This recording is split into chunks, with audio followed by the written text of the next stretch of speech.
कभी कभी महादेव के मंदिरों में जाता हूं या कहीं भी जाता हूं तो मुझे कभी कभी मैं लोगों की पूजा पद्धति देखता हूं, ये कर कैसे रहे हैं। और उनकी उस सेवा प्रणाली में जब मुझे ये दिखता है कि ये जड़ वस्तु मान करके सेवा कर रहे हैं तो बहुत कष्ट होता है हृदय को। और विशेष रूप से तो महादेव के मंदिर में मतलब शिवलिंग विराजमान हैं तो बस उनके ऊपर जल चढ़ना चाहिए, उनकी जो है बढ़िया जोर से मसाज कर देते हैं, ऐसी जोर से हाथ फिराएंगे उनके ऊपर। कई लोग तो अपनी अंगूठियां भी नहीं उतारते, बेचारों के हाथ पांव छिल जाते होंगे भोले बाबा के। कभी कभी मन में भाव आता है कि ये दोष हम क्यों करते हैं, क्योंकि हमने उनको चैतन्य माना नहीं है। अपने गोपाल जी की सेवा में, घर के ठाकुर की सेवा में अपराध हमसे क्यों बन जाते हैं, क्योंकि हमारे भीतर चैतन्य भाव नहीं है। चैतन्य का मतलब क्या होता है? जैसे हम व्यासपीठ पे बैठे हैं, बटुक जी ने 2 एसी लगवा रखे हैं यहाँ पे। क्यों लगवा रखे हैं? क्योंकि उनको पता है कि व्यास जी चैतन्य है, उनको गर्मी लग सकती है। अगर मैं जड़ हूं, मैं मूर्ति हूं, तो इनकी आवश्यकता नहीं है। मूर्ति तो कैसी भी रह सकती है, जड़ वस्तु तो कहीं भी रह सकती है, किसी भी प्रकार में रह सकती है, लेकिन चैतन्य यदि है तो उसकी व्यवस्था करनी पड़ती है। थोड़ा ध्यान से सुनिएगा बात को। तो जो लोग ठाकुर जी को मूर्तिवंत मानते हैं, केवल धातु मानते हैं, वो कैसे भी रखते हैं अपने ठाकुर जी को, कहीं भी बैठा देते हैं, कैसा भी जल डाल देते हैं, कुछ भी पहना देते हैं, उसमें विचार नहीं करते, क्योंकि उनके चित्त में चैतन्य भाव नहीं। लेकिन वहीं अपना पुत्र आ जाए तो पुत्र के प्रति चैतन्य भाव होता है, उसको देखते तुरंत लगता है सर्दी ना लगे शॉल पहना दो, गर्मी लग रही होगी शरबत पिला दो, ये चैतन्य भाव। ऐसी चैतन्य स्थिति जब तक आप सत परमात्मा के प्रति नहीं रखोगे तब तक उनकी सेवा आनंद नहीं देगी। यही है सच्चिदानंद रूपाय। ठाकुर जी के प्रति चैतन्य भाव रखो, वो साक्षात चैतन्य है, उन्हें भी शीत का अनुभव। अब हम हैं तो रामानुज संप्रदाय से, हमारे रामानुज संप्रदाय हो, रामानंदी संप्रदाय हो, वल्लभ कुल की संप्रदाय हो, सब जगह सेवा में चैतन्यता को प्रधान माना गया है। पर विशेष रूप से वल्लभ कुल की संप्रदाय में तो अत्यंत चैतन्य भाव रखा जाता है ठाकुर जी के प्रति। हमारे गिरधर लाल पधारे हैं, बस उनका चित्र भी लगा है पीछे। ये जहां जितने बड़े लग रहे हैं उतने ही छोटे हैं, इतने से हैं, छोटे से नेक्स्ट से। तो इनकी सेवा में एक प्रणाली है कि शीतकाल में, सर्दियों में ठाकुर जी मूजरी पहनते हैं, मोजा पहनते हैं चरणों में, और वसंत पंचमी के दिन जो भी निकल करके गई, उस दिन ठाकुर जी के मोजा हटा दिए जाते हैं। तो गत वर्ष की, इस बार की वसंत पंचमी पर तो सर्दी चली गई थी, पर पिछली बार की वसंत पंचमी पर बड़ा भयंकर कोहरा था वृंदावन में। अब मुझे बड़ा कष्ट होवे कि ठाकुर जी के आज मोजे हटाने, और बाहर इतनी शीत पड़ रही है, पूरी गलन हो रही है कमरों में, क्या किया जाए। तो हमने एक आचार्य प्रवर को फोन किया, मैंने कि महाराज जी वसंत पंचमी के अनुसार ठाकुर जी के मोजा हटाने चाहिए आज। बोले हाँ, आज ठाकुर जी के मोजा मत धराना आज श्रृंगार में। मैंने कहा लेकिन वृंदावन में इतनी भयंकर सर्दी, कोहरा पड़ रहा है, गलन हो रही है, और मुझे इतनी सर्दी लग रही है, मैं सोच रहा हूं ठाकुर जी के मोजा क्यों नहीं पहनाऊं। तो हंस करके भाव में एक बात बोले जब इनके मोजा हटाओगे इनको सर्दी लगेगी, तभी ये गर्मी लामेंगे। जब तक मोजा इनको पहनाते रहोगे इनको लगेगा बढ़िया आनंद आ रहा हो, सर्दी होने दो। जब इनके वस्त्र हल्के करोगे तब इनको सर्दी लगेगी, और जब इनको सर्दी लगेगी तब ये ऋतुओं को आज्ञा करेंगे कि हे भाई हमको सर्दी लग रही है, अब जल्दी जाओ तुम, ग्रीष्म आने दो, बसंत आने दो। कितना सुंदर भाव। ये भाव जड़ वस्तु में नहीं आता है, ये भाव चैतन्य में ही आ सकता है। और वास्तव में उस दिन हमने फिर, पहले तो कष्ट हो रहा था कि ठाकुर जी के मोजा कैसे हटाएं, लेकिन ये भाव सुन के हमने तुरंत मोजा हटाए, और 5 मिनट बाद ही धूप निकल आई वृंदावन में। तो अब ये सब जो स्थितियां हैं, ये सब जो भाव है ना, ये तभी निर्मित होते हैं, ये तभी व्यवस्थित होते हैं जब आप अपने ठाकुर को चैतन्य मानते हैं। और जब चैतन्यता मान करके आप सेवा करने लग जाते हैं ठाकुर जी की, तो फिर सुख नहीं मिलता सेवा में, फिर आनंद मिलता है। आनंद, आनंदाम बुद्धिवर्धनम प्रतिपदम। आनंद की डेफिनेशन क्या है? जिसके सेवन में सुख घटे ना बढ़े। मतलब पानी पीते हैं हम लोग, और जब पानी पीते हैं तो हर घूंट में प्यास बुझती है, प्यास कम होती है, पर आनंद में क्या होता है, हर घूंट में प्यास बढ़ेगी, इसको आनंद कहते हैं। तो जब चैतन्य मान करके ठाकुर जी की सेवा करते हैं, उसी सत परमात्मा को चैतन्य मानते हैं, तब उनकी सेवा सुख नहीं देती, आनंद देती है। फिर मीराबाई का वो भाव याद आता है, जित जाऊं ठाड़ो ही पावे, जित जाऊं ठाड़ो ही पावे, बिना बुलाए बोले, बिना बुलाए जित जाऊं तो ठाड़ो ही पावे। फिर जहां देखोगे वहीं लगेगा श्याम सुंदर यहीं खड़े हैं, गिरधर गोपाल यहीं खड़े हैं, अरे हमारे ठाकुर जी यहीं बैठे हैं। उनसे बात नहीं करना चाहोगे, लेकिन फिर भी ऐसा लगेगा ठाकुर जी ये संकेत कर रहे हैं, ठाकुर जी ऐसी आज्ञा कर रहे हैं, हमारे गोपाल जी शायद ऐसा पाना चाह रहे हैं, ऐसा पहनना चाह रहे हैं, यहां जाना चाह रहे हैं। ये अपने आप संकेत आने लग जाएंगे आपको। माई मेरे श्याम लगो संग डोले, माई मेरे श्याम लगो संग डोले। तो संग ही संग रहेंगे ठाकुर जी। कितनी बार हमको ऐसा अनुभव हुआ कथाओं में, कथा करते करते ऐसे भाव आए कि ये पीछे की मसनद है ना, या मसनद पे ठाकुर जी हमारे दोनों तरफ पाम लटका करके बैठ गए और ऐसे पीछे से ऐसे गले में ऐसे दोनों भुजा डाल के यहाँ सर लगा करके ऐसे ऐसे ठाकुर जी बैठे। कितनी बार ऐसा अनुभव होता है। ये अनुभव बताने के विषय नहीं है, क्योंकि जब ये अनुभव कथा में बता दिए जाते हैं फिर ठाकुर जी अनुभव देना बंद कर देते हैं। अष्ट सखाओं ने कहा है कि प्रेम के स्वभाव को, ठाकुर जी के अनुभवों को ज्यादा प्रचार मत करो, नहीं तो वो अनुभव कराना बंद कर देते हैं। प्रेम बताने से प्रेम घटता है, पर हम व्यास हैं, कई बार हमको कथाओं में बताना पड़ता है ताकि श्रोताओं का विश्वास बढ़े। आपका विश्वास बढ़े इसलिए बता देते हैं, लेकिन फिर हम 6-7 महीने के लिए वंचित हो जाते हैं, ठाकुर जी फिर अनुभूति नहीं कराते। पर हम कहना चाहते हैं भैया, ऐसे अनुभव तभी होते हैं जब आप ठाकुर जी को चैतन्य रूप मानते। तो सच्चिदानंद रूपाय, वो सत परमात्मा है। एक बात हमेशा याद रखिएगा, ओम तत्सत, ये 3 शब्द सदैव ब्रह्मवाचक होते हैं। ओम शब्द भी ठाकुर जी के लिए प्रयोग किया जाता है, सत शब्द भी ठाकुर जी के लिए, तत् शब्द भी ठाकुर जी के लिए। तो सच्चिदानंद रूपाय, सत यानी कि परमात्मा में जब आप चैतन्य बुद्धि रखोगे, उनको जड़ नहीं मानोगे, तो उन्हीं की सेवा, उन्हीं की उपस्थिति तुमको आनंद प्रदान करेगी। सच्चिदानंद रूपाय विश्वोत्पत्त्यादि हेतवे। और कौन है वो सच्चिदानंद रूप? बोले विश्व की उत्पत्ति करना, पालन करना, संहार करना, ये 3 क्रियाओं में जो व्यवस्थित है। बंधुओं, ठाकुर जी का स्वभाव कैसा है? छोटे से बालक के जैसा। मिट्टी का एक घर बनाया, घर बना करके उसकी रक्षा करी, कोई इस पर चढ़ ना जाए, कोई इसको तोड़ ना जाए। 2-4 दिन रोज उसको जा करके देख रहे हैं कहीं से इसमें कोई दिक्कत ना आ जाए। एक दिन मन आ गया तो अपने पैर से ही घर तोड़ दिया। जैसे उस बालक का स्वभाव होता है, वैसे ही ठाकुर जी का स्वभाव है। पहले मेरा और आपका, हम सबका निर्माण करते हैं, निर्माण करने के बाद फिर हम सबका लालन पालन करते हैं, हमको एक श्रेष्ठता दिला देते हैं, यश वैभव मान कीर्ति संपत्ति इन सब में व्यवस्थित ठाकुर जी कर देते हैं। नित्य हमारा ध्यान रखते हैं, इसको कोई कष्ट ना हो जाए, हमारी छोटी सी विनती पर हमारी आर्तों को दूर कर देते हैं। इतने हमारे सगे हो जाते हैं ठाकुर जी, हमारे कष्ट को अपना मान करके हमको प्रसन्नता देने लग जाते हैं।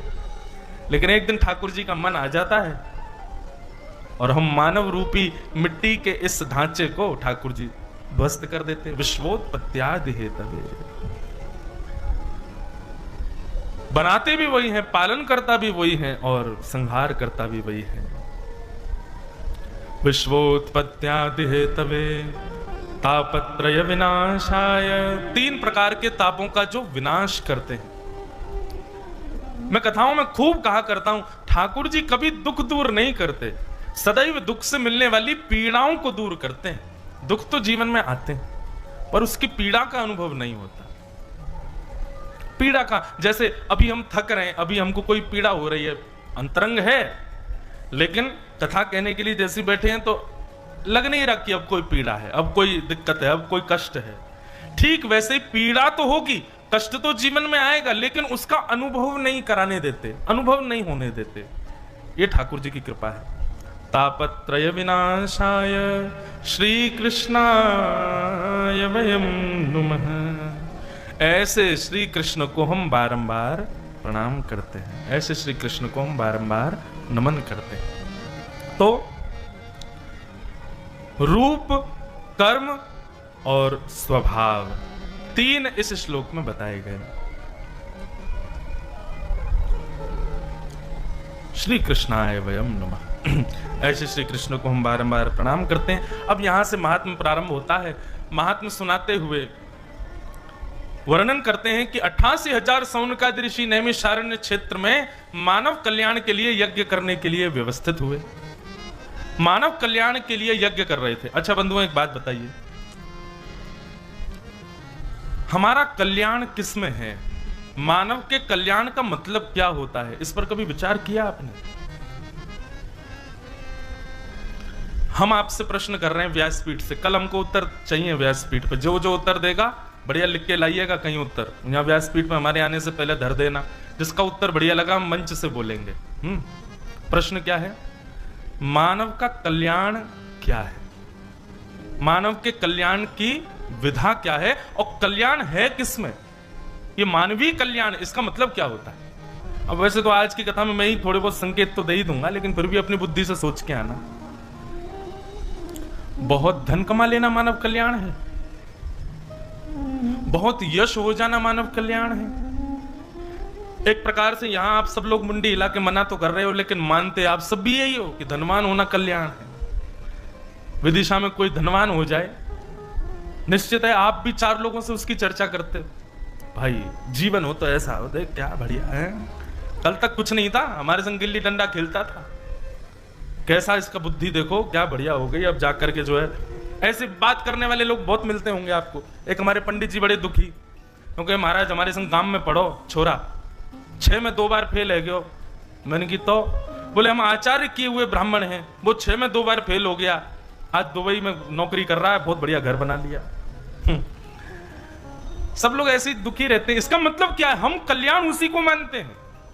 बहुत धन होना हमारे लिए लगता है कि ये कल्याण है, बहुत वैभव होना, यश होना, शौर्य होना, नहीं, ये कल्याण नहीं है, ये मानवीय कल्याण के विषय नहीं है। अगर आप इन सब वस्तुओं को कल्याण मानते हैं कि इसने अपना कल्याण कर लिया, इतना धन कमा के, इतना यश कमा के, वैभव कमा के, संपत्ति कमा के, नाम कमा के, यश कमा के, तो ये जितने भी कल्याण के साधन हैं, ये सब राक्षसों के पास भी थे। ऐश्वर्य जितना रावण के पास था उतना किसी के पास नहीं था। यश कीर्ति जितनी हिरण्यकश्यप की थी उतनी किसी की नहीं थी। बल जितना जरासंध में था उतना किसी में नहीं था। इसलिए भैया इन सब विषयों से परे सोच के आइएगा कल कि मानव कल्याण क्या है, बुद्धि लगाइए। वैसे ये होना चाहिए, कथा में हर दिन एक होमवर्क मिलना चाहिए सारे श्रोताओं को, तभी श्रोता ध्यान से सुनेंगे। और ये सारे होमवर्क भी बंधुओं ऐसे हैं कि इनके उत्तर कथा में ही हैं और ढूंढने आपको। तो कल सोच के आइएगा मानव कल्याण क्या है, मानव का कल्याण किस में है, मानव कल्याण की विधा क्या है, विचार कीजिएगा। हमारे मन में कुछ और भाव है जो गुरुजनों से मिला, लेकिन आप लोगों के मति के अनुसार जो भाव आएगा, अगर वो मुझसे भी श्रेष्ठ लगा, कि ऐसा नहीं कि मेरा श्रेष्ठ है, तो गुरुजनों की कृपा से जो प्राप्त है मैं वो ही कहूंगा।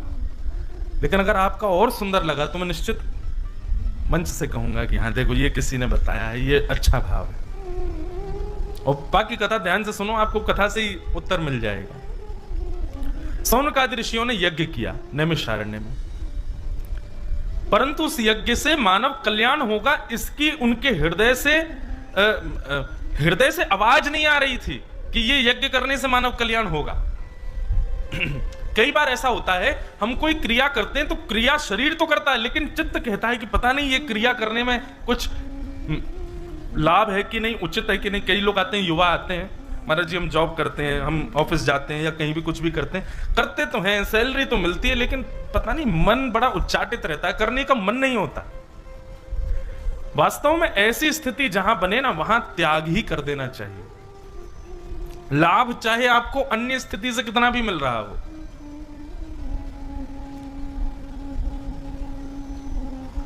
तो सौनकादि ऋषि यज्ञ तो कर रहे थे, पर यज्ञ में उनके चित्त को कहीं भी प्रसन्नता नहीं थी कि इससे मानव कल्याण होगा। तभी वहां पर सूत जी महाराज का आगमन हुआ और सब सौनकादि ऋषियों ने जाकर के प्रणाम करते हुए उनसे प्रश्न किए। व्यक्ति जब संशय में आता है ना, तभी उसके चित्त में प्रश्नों का प्रादुर्भाव होता है।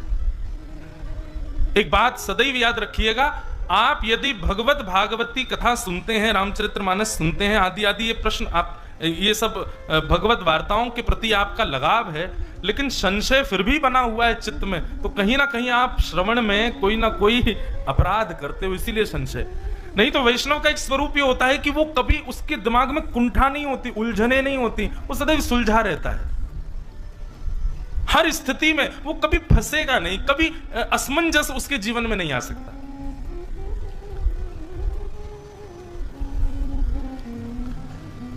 कई लोग बहुत सेवा करते हैं, खूब कथा सुनते हैं, लेकिन उनकी असमंजस कभी खत्म ही नहीं होती, वो सदैव असमंजस में रहते हैं। वास्तविकता यह है बंधुओं कि ये वैदिक भागवती कथा, मानस जी की कथा आदि आदि ये जो भगवत वार्ताएं हैं, ये आपने सुनी हैं, इनका प्रभाव क्या होगा कि आपके चित्त की कुंठा, आपके चित्त की असमंजसता, ये सब नष्ट हो जाएंगी। अपने आप उत्तर मिल जाया करेगा प्रश्न का। मीराबाई कोई पढ़ी लिखी नहीं थी, मीराबाई के जीवन में कोई ऐसे गुरु नहीं थे जो बैठ करके उनको रोज सिखाते हो, बस सत्संग करती थी मीराबाई, लेकिन जीवन में कभी मीराबाई के असमंजस नहीं आई। एक बार आई थी बस, हमने मीरा चरित्र पर कथा की एक बार, इतना आनंद आया, आज तक मीराबाई याद आती रहती है, मन होता है दोबारा कहें। मीराबाई को कभी संशय नहीं हुआ, पति परिवार ससुराल के लोग सब विचित्र थे उनके, लेकिन कभी मीराबाई ऐसा नहीं लगा कि कर्म पर हाथ रख के बैठी हो, सोच रही हो, चिंता में पड़ गई हो, क्या होगा कैसे होगा, क्या करूं क्या नहीं करूं, कभी नहीं। मीराबाई के पास हर स्थिति का सॉल्यूशन था, और यही एक वैष्णव की पहचान है, यही एक कथा श्रोता की पहचान है, यही एक कथा वक्ता की पहचान है कि वो कभी असमंजस में नहीं पड़ता। वैकुंठ नाथ है हमारे स्वामी भगवान। कौन है? वैकुंठ नाथ। वैकुंठ का मतलब क्या होता है? कुंठा रहित जो है। कुंठा मतलब उलझने नहीं है जिनके दिमाग में, सब चीज सुलझी हुई है, वो वैकुंठ नाथ। और उनके हम उपासक। हमारे चित्त में कुंठा क्यों हो, हमारे चित्त में असमंजस क्यों हो? जिस प्रकार नित्य औषधि लेने वाले का वो रोग खत्म होता है, ऐसे नित्य सत्संग करने वाले के चित्त से असमंजस खत्म हो जाता है, वो फिर कभी दुविधा में नहीं पड़ेगा। मतलब कैसे समझाएं? अब आपको समझ आ रहा है कि नहीं? हम तो बोलते जा रहे हैं, समझ आ रही है ना बात? मतलब दो रास्ते हैं, तो आप रुक करके ये नहीं सोचोगे क्या करें, आप सोचोगे इस पे जाना और यही ठीक है। इतनी असमंजस नहीं रहेगी दिमाग में। ये सत्संग का प्रभाव। और ये कोई हम अपनी मनगढ़ंत बात कह रहे हैं, नहीं। बिनु सत्संग विवेक ना होई, राम कृपा बिन सुलभ न सोई। विवेक क्या होता है? विवेक बिनु सत्संग विवेक न। विवेक का मतलब सही गलत की पहचान। सत्संग और कुछ देता ही नहीं है, विवेक ही देता, और विवेक ही चाहिए व्यक्ति को जीवन में। व्यक्ति विवेक शून्य होता है, इसीलिए संसार में फंसता है, इसीलिए संसार में समाज में कुंठित होता चला जाता है। जिस दिन वो विवेक युक्त हो जाए, उसके जीवन में कोई असमंजस होगी नहीं। ये सत्संग से मिलता है। तो सब ने जाकर के प्रश्न किया और सूत जी महाराज से कहा, मानव कल्याण करने के लिए हम लोग यज्ञ कर रहे थे, पर यज्ञ से हमको लगता नहीं है कि हो पाएगा। अब आपसे हम कुछ प्रश्न करना चाहते हैं, कृपा करके आप हमको इनके उत्तर दीजिए। बोले करो, क्या प्रश्न है? तो श्रेयसाम यद भवेत् श्रेय पावनानां च पावनम् कृष्ण प्राप्ति कर्म सस्वत् साधनम् तद्वदाधुना। भगवान, श्रेष्ठ से श्रेष्ठ, पवित्र से पवित्र और जल्दी से जल्दी भगवत मिलन का कोई मार्ग हमको बताइए। कृष्ण प्राप्ति कर्म सस्वत साधनम तद वदाधुना। ठाकुर जी हमको कैसे मिलेंगे, कृपा करके हमको यह बताओ। और भगवान कलयुग है, इस सौनकादि ऋषि प्रश्न कर रहे हैं, कलयुग में लोगों पे समय नहीं है, इसलिए जल्दी से जल्दी भगवत प्राप्ति का पवित्र से पवित्र, श्रेष्ठ से श्रेष्ठ उदाहरण बताइएगा। ये प्रश्न किया। बंधुओं, प्रश्न सदैव कैसा होना चाहिए, ध्यान से सुनिए सब लोग। प्रश्न कैसा होना चाहिए कि पूछने वाले को भी उत्तर से कल्याण मिले, और जो उत्तर दे रहा है उसको भी उत्तर देने में सुख मिले, उसका भी कल्याण हो, और बाकी के चार लोग जो खाली बैठे सुन रहे हैं उनका भी कल्याण हो। प्रश्न सदैव ऐसा होना चाहिए।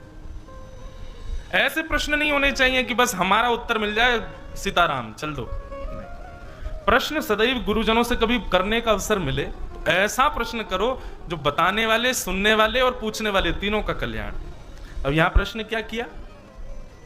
कृष्ण प्राप्ति का श्रेष्ठ से श्रेष्ठ, उत्तम से उत्तम और सरल सहज उपाय हमको बताइए।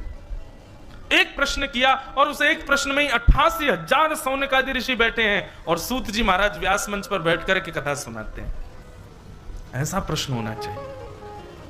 और लोग पीछे पड़े रहते हैं, हमारी व्यासपीठ पर प्रश्न आते हैं, सुदामा जी के माता पिताजी का नाम क्या था बताओ, राम जी की दादी का नाम क्या था बताइए। ये कोई प्रश्न है? क्या करना आपको जान के उनके माता पिता कौन थे, दादी कौन थी? प्रश्न ऐसा करो जिससे सबका कल्याण हो। जब ये प्रश्न किया तब सूत जी महाराज यहां से प्रवचन करना प्रारंभ करते हैं और कहते हैं कि काल व्याल मुखग्रास त्रास निर्णास है तमें श्रीमद् भागवतम शास्त्रम कलौ कीरेण भाषितम। बहुत सुंदर बात। काल रूपी व्याल, व्याल कहते हैं सर्प को, समय रूपी सर्प के मुख में हम आप सब लोग भोजन के भांति बैठे हैं, ग्रास के रूप में। कब तक जीवित हैं? जब तक वो अपना मुख बंद नहीं कर रहा। जिस दिन काल रूपी व्याल ने अपना मुख बंद कर लिया उसी दिन हमारा गोविंदाय नमो नमः हो जाएगा। बंधुओं, ये मृत्यु हमारी भाई समझ लो या बहन समझ लो, इसका जन्म हमारे संग ही होता है और ये सदैव हमारे गले में गलवैयां डाल करके रहती है। ज्यों ज्यों हम बड़े होते हैं त्यों त्यों ये भी बड़ी होती है। बस एक दिन इसको झटका, ज्यादा स्नेह आ जाता है तो बस गले लगा लेती है। जिस दिन इसने गले लगाया उसी दिन हम चले जाएंगे, और वो कभी भी हो सकता है, किसी भी क्षण हो सकता है। बहुत ध्यान से सुनिएगा। काल रूपी व्याल यानी कि सर्प के मुख में हम आप सब लोग भोजन के भांति हैं, तब तक जीवित हैं जब तक मुख खुला हुआ है। काल रूपी सर्प ने मुख बंद किया, उस दिन हमारी मृत्यु हो जानी है। इस मृत्यु के भय को जो दूर करे वो श्रीमद् भागवत की कथा है। श्रीमद् भागवतम शास्त्रम कलौ कीरेण भाषितम। इस मृत्यु के भय को जो हमारे चित्त से निकाल देवे वो भागवत की कथा है। हे सौनकादि ऋषियों, आप ऐसी भागवत की कथा को श्रवण करो। व्यक्ति सबसे ज्यादा भयभीत किस चीज से है? मृत्यु से। कई लोग कहते जरूर है मुझे मरने से डर नहीं लगता, अभी मर जाऊं, ये हो जाए वो हो जाए, बोलते सब लोग हैं। मृत्यु से सबको डर लगता है। मृत्यु का भय सबके चित्त में होता है। और उसका भय कैसे पता चलता है? अभी पंखे बंद हो जाएं, यहाँ के सारे कूलर बंद हो जाएं, पंखे एसी बंद हो जाएं, क्या होगा? 5 मिनट बाद ही आप ये मृत्यु का भय करा रहा है आपसे। आप कहोगे इसमें मृत्यु का क्या भय? गर्मी लग रही। भाई गर्मी देह को लगी है।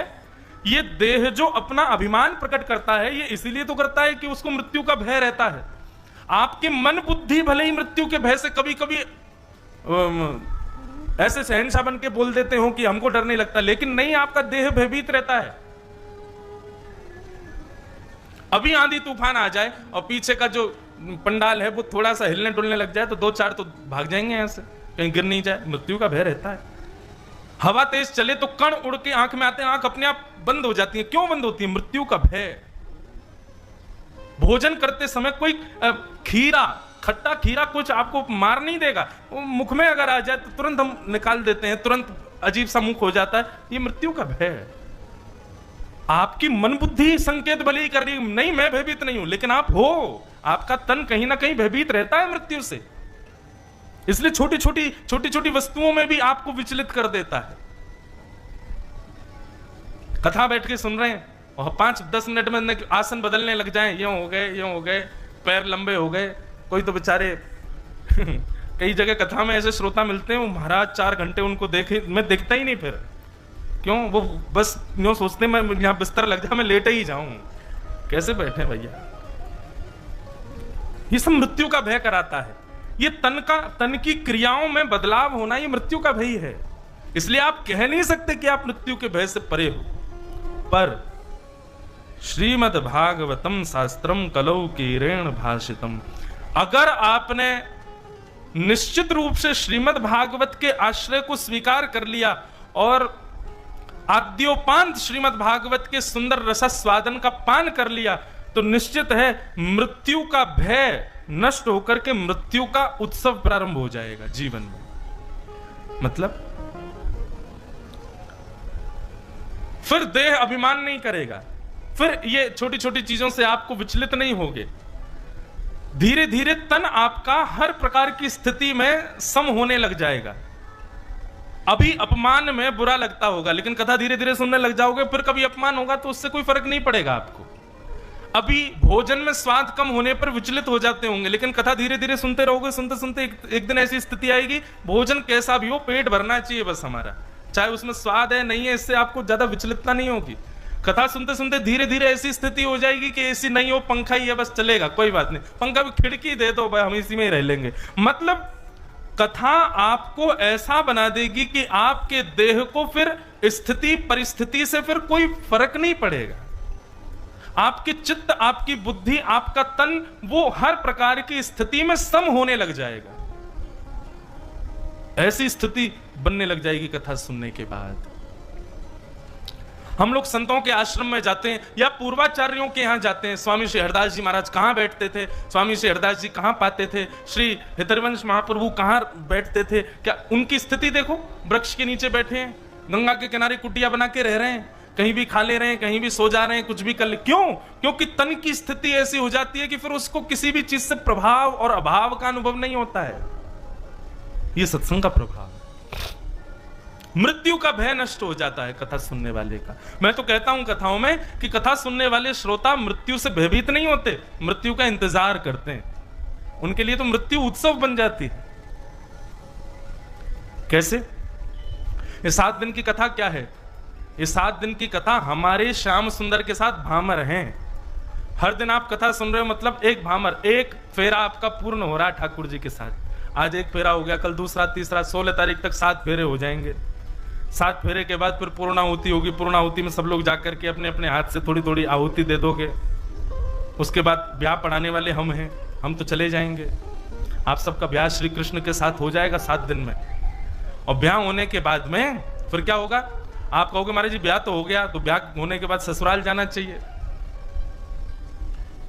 हमारे ठाकुर जी भारत की पूर्व प्रणाली के अनुसार चलते हैं। पूर्व में क्या होता था? पहले ब्याह हो जाता था और ब्याह होने के बाद पति चले जाते थे, फिर गौने का इंतजार करो, गौने की अलग तिथि निकलती थी और गौने की प्रतीक्षा करो, जब गौना होगा तब प्रियतम फिर आएगा और आपको संग लेके जाएगा। तो अभी क्या है, ये 7 दिन में कथा सुन के आपका ब्याह हो जाएगा ठाकुर जी के साथ, और 7 दिन के बाद फिर गौने की प्रतीक्षा करो। गौना क्या है? मृत्यु ही गौना है, हमारी मृत्यु ही गौना।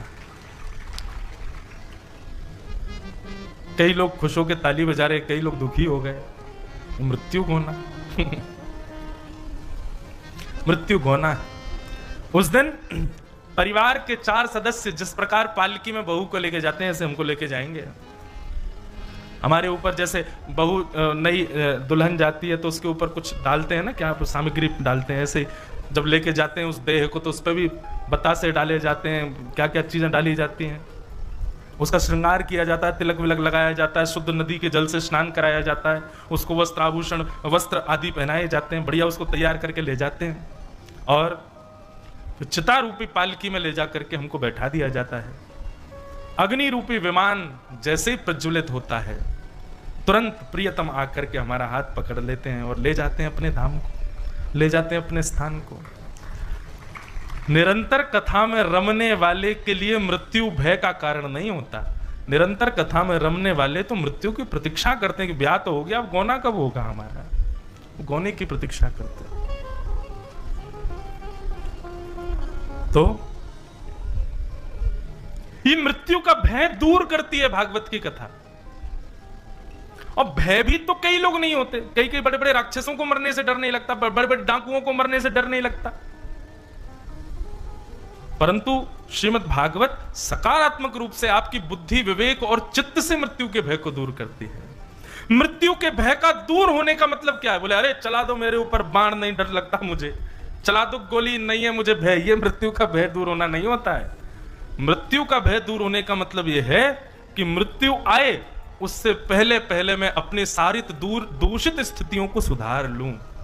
मेरी मृत्यु आए उससे पहले पहले मैं भगवत दर्शन कर लूं। मेरी मृत्यु आए उससे पहले पहले इस देह का पूर्ण साफल्य क्या है, इस देह को मिलने का पूर्ण उपयोग मुझे क्या करना है, वो मैं कर लूं। ये मृत्यु के भय का दूर होने का मतलब है। तो श्रीमद् भागवत ऐसा निर्माण करती है। काल व्याल मुखग्रास त्रास नृणास हेतवे श्रीमद् भागवतम शास्त्रम कलौ कीरेण भाषितम। भागवत की कथा के विषय में जब महात्मा ऐसा सुनाया तो सौनकादि ऋषि बोले महाराज ये भागवत की कथा क्या है, जरा इसके बारे में हमें बताओ। बोले भैया ये भागवत की कथा वो है जो सुनाना भी दुर्लभ है, देवताओं को भी दुर्लभ है। देवताओं को दो चीजें दुर्लभ हैं जो हम मानवों को मिली हुई हैं। पहली, भागवत की कथा देवता नहीं सुन सकते। क्यों? देवता बहुत व्यस्त रहते हैं अपने कार्यों में, इसलिए देवताओं को कथा सुनने का अधिकार नहीं है। पहली भागवत की कथा। दूसरी, तक्रम सकृष्च दुर्लभ। छाछ मट्ठा पीते हो आप लोग हैं? दही बिलोने के बाद मक्खन दूर होने पर जो बच जाता है छाछ, देवताओं को पीने को नहीं मिलती कभी। क्यों? क्योंकि स्वर्ग में कभी भी कोई वस्तु बासी नहीं होती और दूध बासा नहीं होता, इसलिए कभी तक्रम यानी कि छाछ बन नहीं पाते। इसलिए तक्रम सकृष्च दुर्लभ, देवताओं को छाछ बड़ी दुर्लभ है। तो ये दो अमृत हम लोगों को मिले हुए हैं। एक देह को सुख देता है, दूसरा चित्त को सुख देता है। दोनों का सेवन करना चाहिए। तो बोले देवताओं को भी दुर्लभ है ये भागवत की कथा। ऐसी भागवत की कथा के आश्रय में हमको रहना चाहिए। तब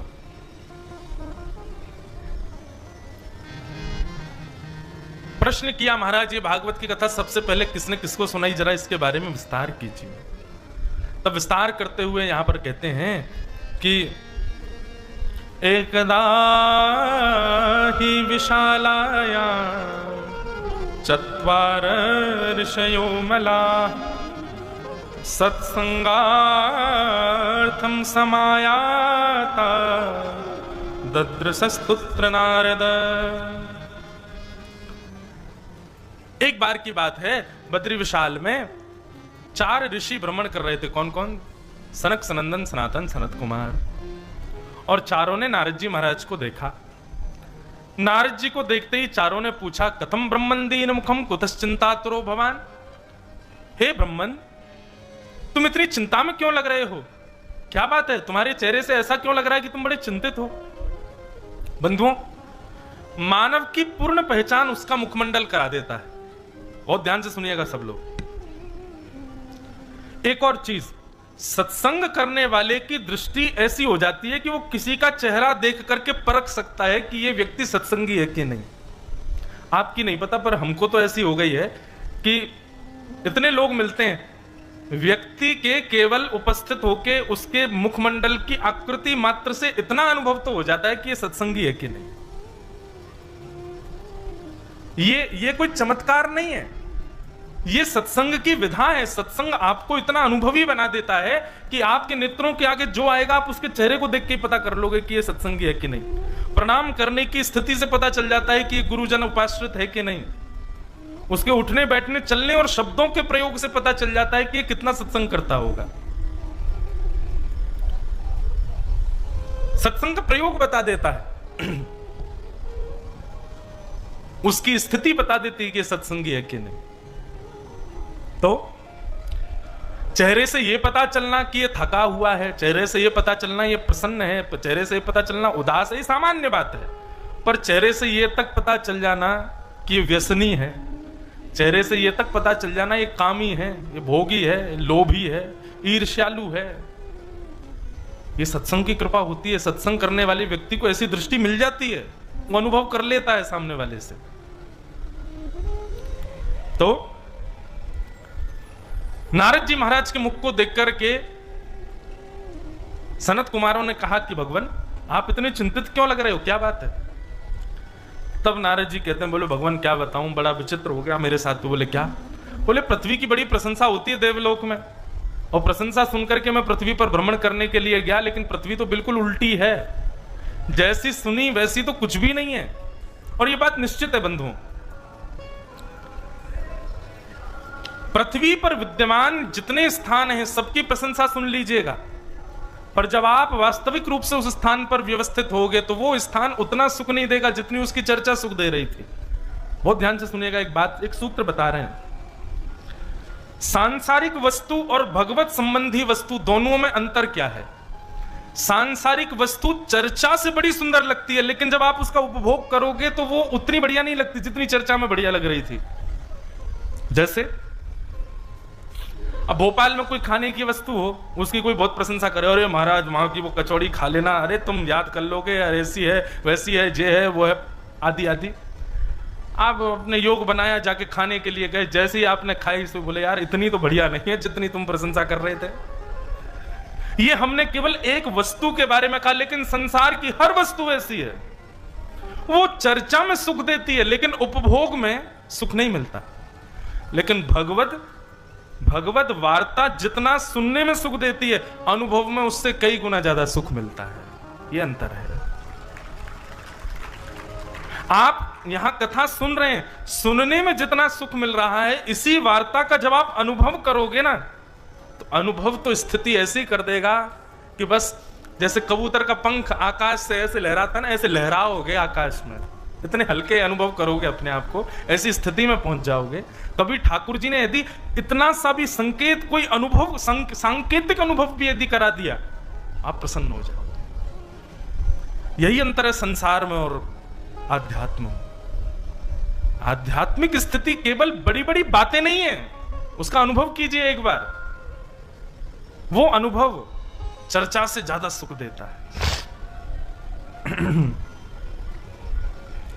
तो नारद जी महाराज ने पृथ्वी की बड़ी प्रशंसा सुनी। घूमने के लिए जब पृथ्वी पर आए, अहम तुम पृथ्वीम यातो ज्ञात्वा सर्वोत्तमामिति पुष्करम च प्रयागम च काशी गोदावरीम तथा हरिक्षेत्रे कुरुक्षेत्रे श्रीरंगम सेतु वंदनम एवमादिषु तीर्थेषु भ्रममाण इतस्ततः।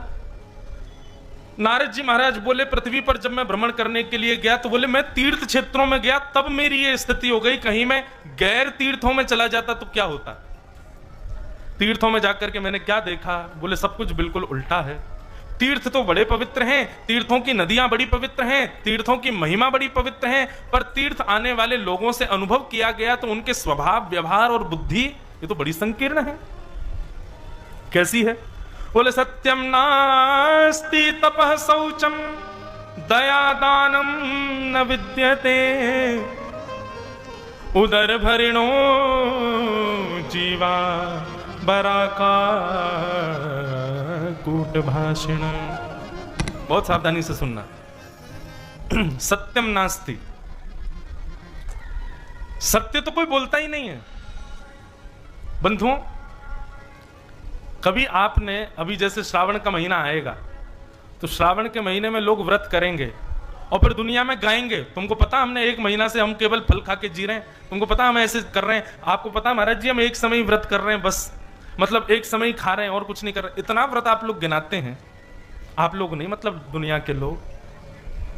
अच्छा मुझे पता है, व्यासपीठ से कहूं बुरा नहीं मानिएगा, अपनी भक्ति गिनाने वाले लोगों से मुझको कभी कभी लगता है क्यों गिनाते हो आप?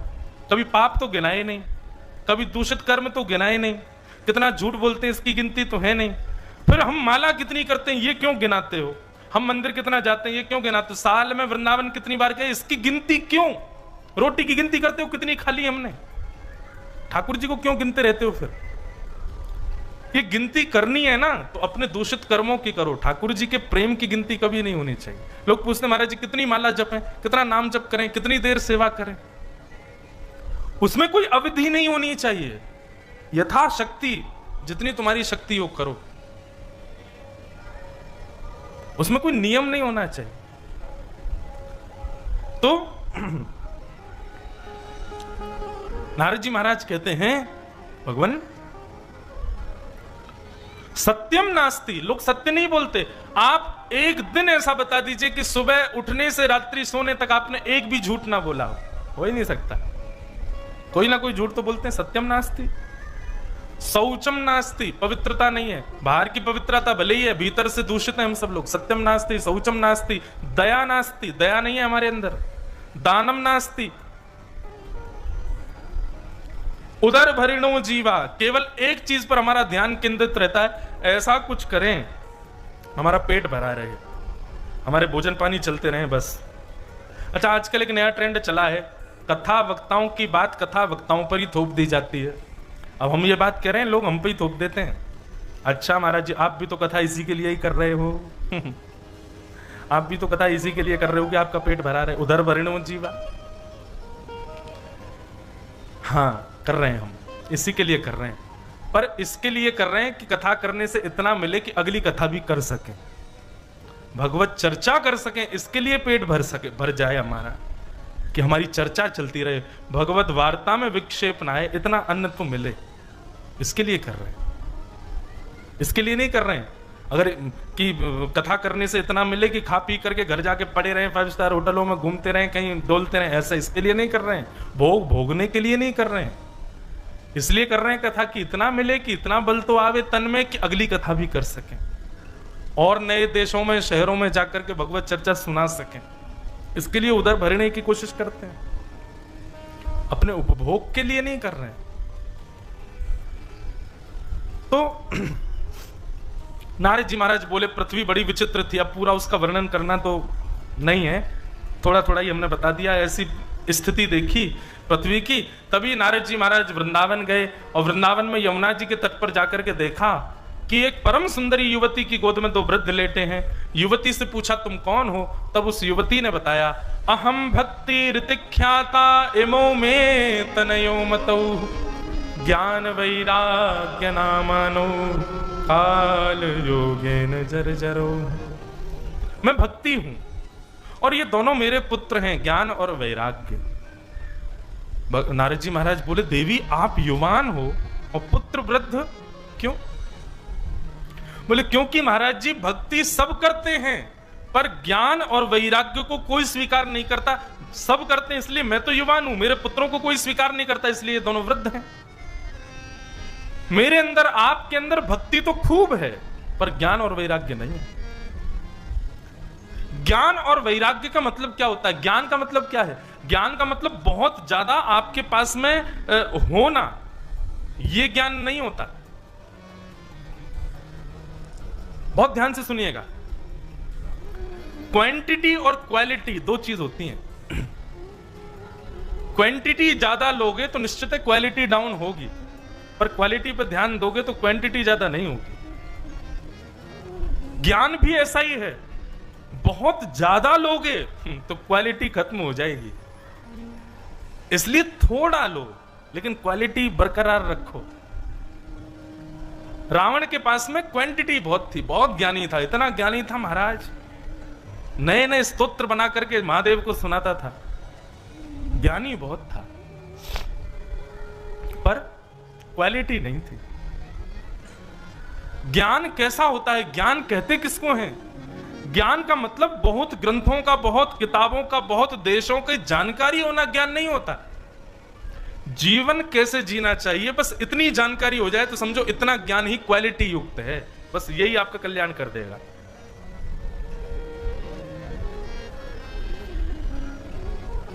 बहुत ज्ञानी होना जरूरी नहीं है, विवेकी होना जरूरी है। सही गलत की पहचान होना बहुत आवश्यक है। ज्ञानी तो बहुत लोग हो जाते हैं आजकल। बहुत ध्यान से सुनो, इसे कहते हैं ज्ञान, विवेक युक्त होना। और या फिर ज्ञान का दूसरा स्वरूप होता है कि ज्ञान तो है पर भक्ति युक्त ज्ञान है। भक्ति विमुक्त ज्ञान होगा तो ज्ञान अहंकार को जन्म देगा, अहंकार आ जाएगा चित्त में। भक्ति का पुत्र है ज्ञान, इसलिए भक्ति युक्त होना चाहिए। अधिकतर हमने देखा ज्ञानी लोगों में भक्ति नहीं होती, भाव नहीं होता, बस वो ज्ञान के बल पर रहते हैं।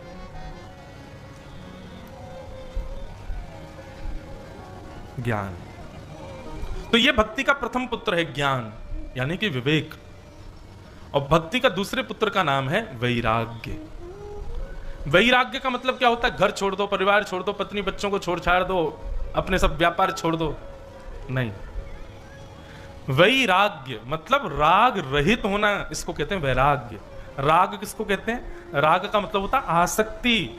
आसक्ति रहित व्यक्ति जो है वो परिवार में भी रहे, व्यापार भी करे, पत्नी बच्चों के संग रहे, पर राग रहित होकर के रहे, तो इसलिए वो वैरागी माना जाएगा। राग रहित मतलब आसक्त रहित। पुत्र में प्राण बसते हैं, जरा सी खरोंच आ गई महाराज, रो रो के बेहाल कर दिया घर, इसको कहते हैं आसक्ति। व्यापार में आसक्ति, जरा सी मंदी क्या आ गई, रात भर की नींद उड़ गई है, ये आसक्ति है। ब्याह के 1 महीना बाद पत्नी मायके चली गई तो 2 महीना नींद ही नहीं आ रही है, याद में रो रहे हैं महाराज कब आओगी, ये आसक्ति है।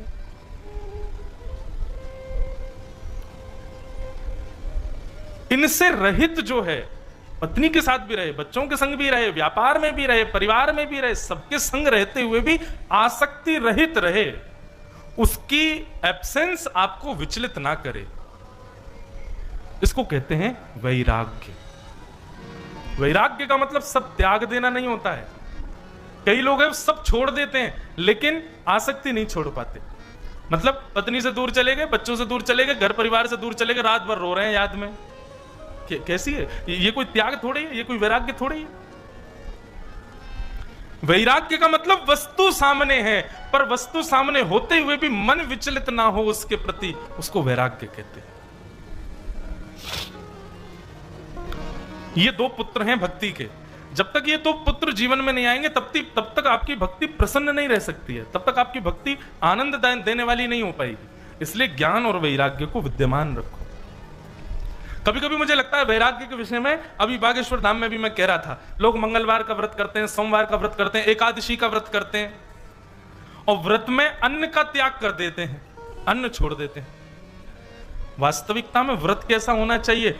उस वस्तु का त्याग करो जिसके बिना आप विचलित हो जाते। अब के सोमवार, अब के मंगलवार, अब की एकादशी पर उस वस्तु के बिना रहना जिसके बिना आप रह नहीं पाते। और ये कोई इसका मतलब ऐसा नहीं कि कई भक्त ठाकुर जी से प्रेम करते हैं तो बोले महाराज जी आप ठाकुर जी के बिना रहने की बात करो। नहीं, संसार की वस्तु जिसके बिना रह ही नहीं पाते। कोई व्यसनी अगर यहां बैठा है, पीता हो, खाता हो, या कोई और व्यसन उसके अंदर हो, उसका एक दिन त्याग करे। खूब दबा के रोटी खाओ लेकिन उसका त्याग करो जो व्यसन आपके अंदर है। विश्वास मानिएगा आपके इतने मंगलवारों में हनुमान जी के दर्शन नहीं हुए होंगे। जिस दिन आप व्यसन का त्याग करके अपना व्रत करोगे, स्वप्न में हनुमान जी जरूर आएंगे उस दिन। बोले भैया मैं तो बहुत खुश हूं भैया, आज तेने असली व्रत किया है। बताओ बंधुओं, अन्न का त्याग करने की 2 विधाएं। व्रत के दिन अन्न क्यों नहीं खाते? 2 कारण हैं। पहला जो आध्यात्मिक कारण है वो ये है कि अन्न खाने से हमारी आयु कम होती है। 2 चीजों पर हमारी आयु निर्भर होती है, एक तो बहुत खाने पर और एक बहुत बोलने पर। इन 2 चीजों से आयु कम होती है, इसलिए 2 ही व्रत किए जाते हैं, अन्न का व्रत और दूसरा मौन व्रत। ये 2 ही व्रत की विधा बताई गई हैं। लेकिन अब समय बदल गया, आदमी वैसे ही मौन रहता है। क्यों? मुख से नहीं बोल रहा लेकिन सोशल मीडिया पे बड़े बड़े खर्रा डालता है लिख लिख के। मुख से नहीं बोल रहा लेकिन व्हाट्सएप पे 4-4 पैराग्राफ लिख के भेज रहा है।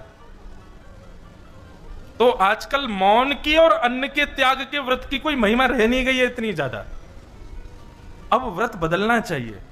अब व्रत में उस वस्तु को लाओ जिसके बिना तुम रह ही नहीं पाते। प्राचीन काल में जब फोन नहीं था, इंटरनेट नहीं था, इतनी व्यवस्थाएं नहीं थी, तब आदमी पे 2 ही काम थे, या तो बोलता रहता था या खाता था। तीसरा कोई काम क्या था आदमी के पास? इसलिए व्रत के नियमों में इनको बता दिया गया। तो व्रत दो कारणों से किया जाता है। आध्यात्मिक कारण तो यह है कि अन्न एक दिन आप नहीं खाते हो तो आपकी आयु बढ़ती है, और दूसरा कारण यह है कि जब आप अन्न सेवन नहीं करते हो तो एक दिन आप उस वस्तु के बिना रहते हो जिसमें आपकी आसक्ति। ये प्राचीन काल में आसक्ति थी अन्न के अंदर, अब नहीं है। अब व्यक्ति 4 दिन भूखा रह लेगा लेकिन 4 दिन फोन के बिना नहीं रह सकता। हमारे एक पंडित जी हैं, उनका बागेश्वर धाम में फोन चोरी हो गया, बेचारे रात रात भर नहीं सो पा रहे, इतने विचलित हो गए हैं, इतने विचलित हो गए हैं टेंशन के मारे। कभी कभी लगता है तो इनके व्रत होने चाहिए, इसका व्रत हो, और भी ऐसे व्यसन हैं हमारे जीवन में जिनके बिना हम रह नहीं पा, उसका व्रत करो। और विश्वास मानिए, जिस दिन आप इसका त्याग करते हैं, जिस दिन आप उन वस्तुओं का त्याग करते हैं जिनके बिना आप विचलित हो जाते हो, उस दिन आपका वैराग्य पुष्ट होगा। इसको कहते हैं वैराग्य की पुष्टता। तब भक्ति महारानी प्रसन्न होगी। तो हम क्या कह रहे थे, भक्ति के 2 पुत्र ज्ञान और वैराग्य, इन दोनों को सही रूप से जीवन में लाओ, तब भक्ति आउटकम देगी अपना।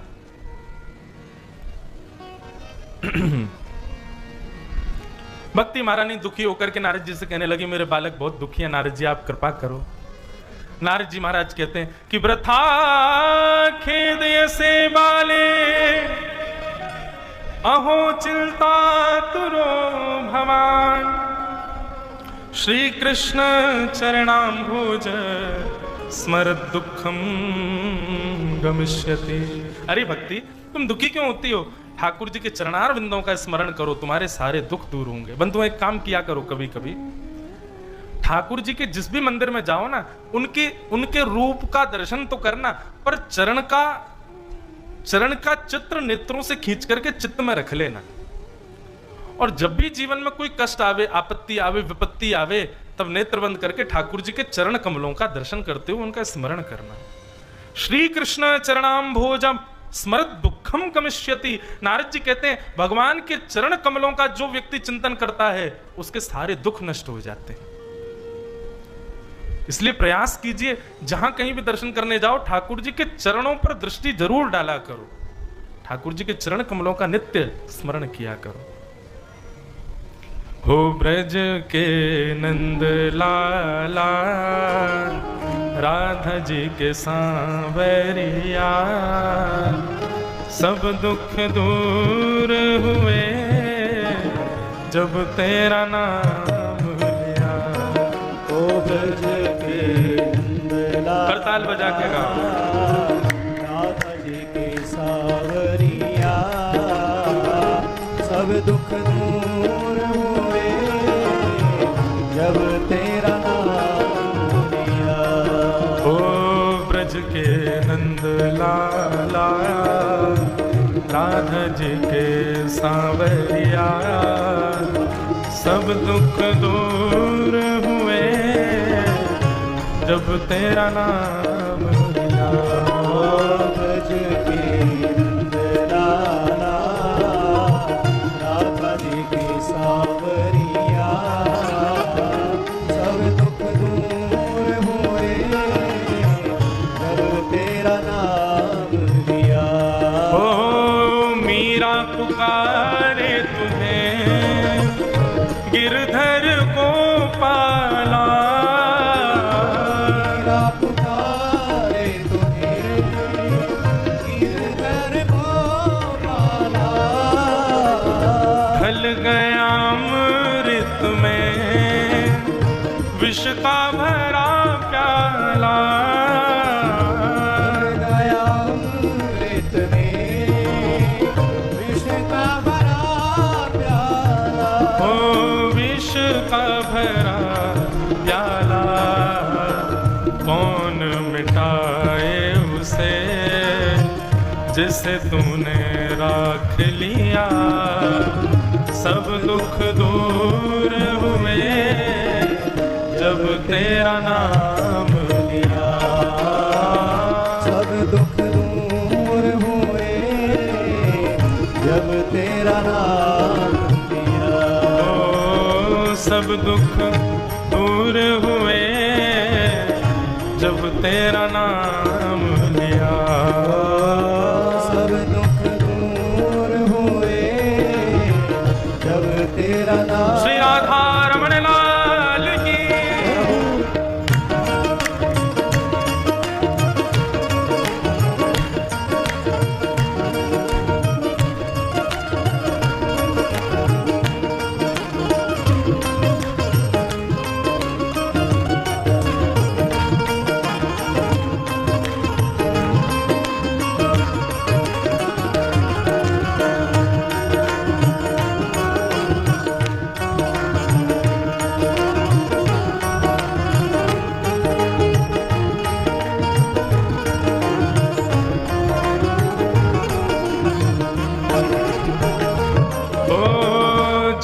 तेरे गोकुल में आई विपदा भारी, जब तेरे गोकुल में आई विपदा भारी, एक इशारे में टाली विपदा सारी, एक सारे पर तारी विपदा सारी, ओ टाली विपदा सारी।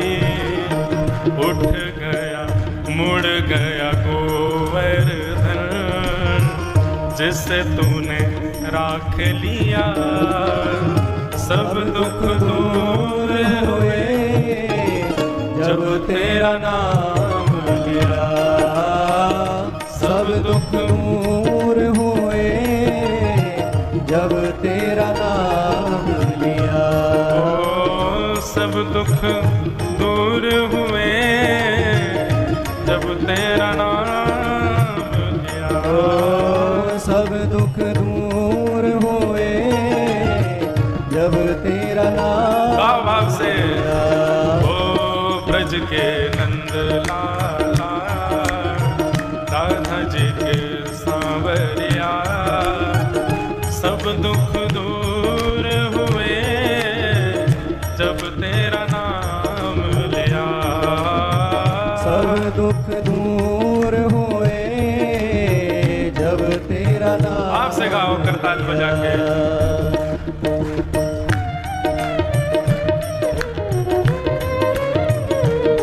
बोलो वृंदावन बिहारी लाल की, प्यारे गिरधर लाल की।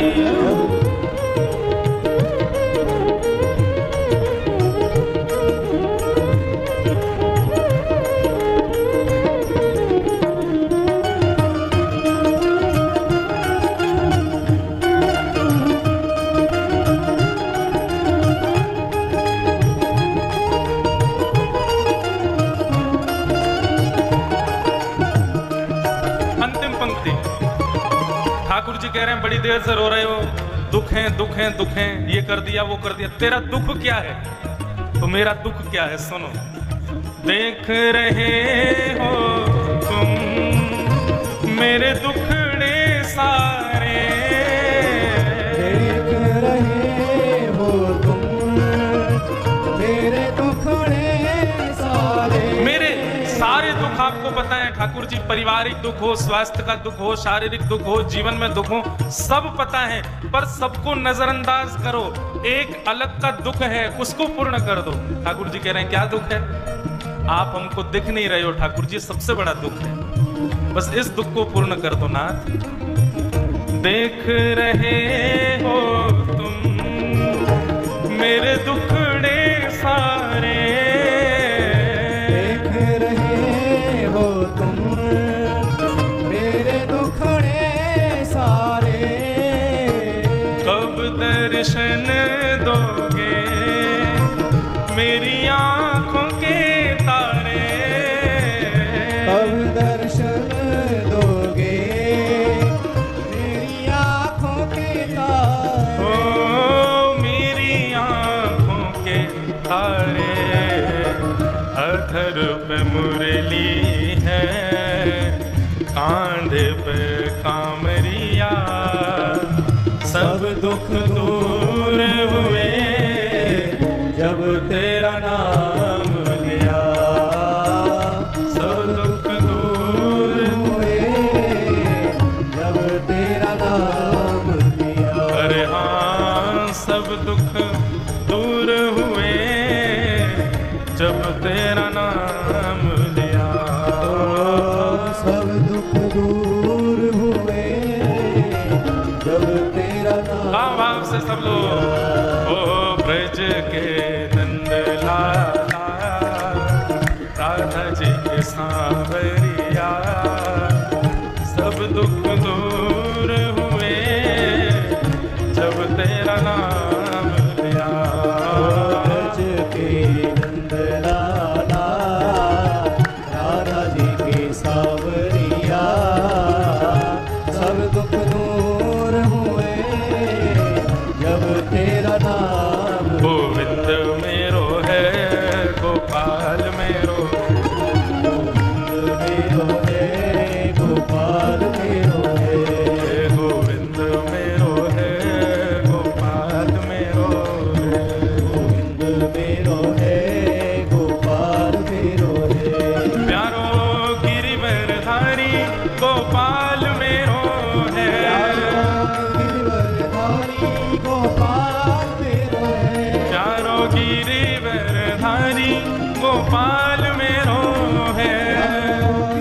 गिरवरधारी गोपाल मेरो है।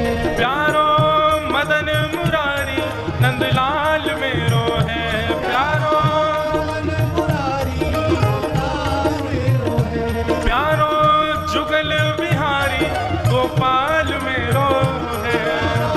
जुगल बिहारी गोपाल मेरो है। हे राधा रमण बिहारी नंदलाल मेरो है। राधा रमण बिहारी नंदलाल मेरो है। राधा वल्लभ बिहारी गोपाल मेरो है। राधा वल्लभ बिहारी गोपाल मेरो है। सेवा कुंज बिहारी गोपाल मेरो है। सेवा कुंज बिहारी गोपाल मेरो है। हे गोविंद मेरो है गोपाल मेरो है। गोपाल मेरो है। हे गोविंद मेरो है गोपाल मेरो है। गोविंद मेरो है गोपाल मेरो है। हे गोविंद मेरो है गोपाल मेरो है। गोविंद मेरो है गोपाल मेरो है। हे गोविंद मेरो है गोपाल मेरो है। गोविंद मेरो है गोपाल मेरो है। हे गोविंद मेरो है गोपाल मेरो है। गोविंद मेरो है गोपाल मेरो है। राधा रमण बिहारी नंदलाल मेरो है। राधा रमण बिहारी नंदलाल मेरो है। ओ प्यारो गिरिवरधारी गोपाल मेरो है। प्यारो गिरवरधारी गोपाल मेरो है। ओ प्यारो गिरिवरधारी गोपाल मेरो है। प्यारो गिरवरधारी गोपाल मेरो है। हे गोविंद मेरो है गोपाल मेरो है।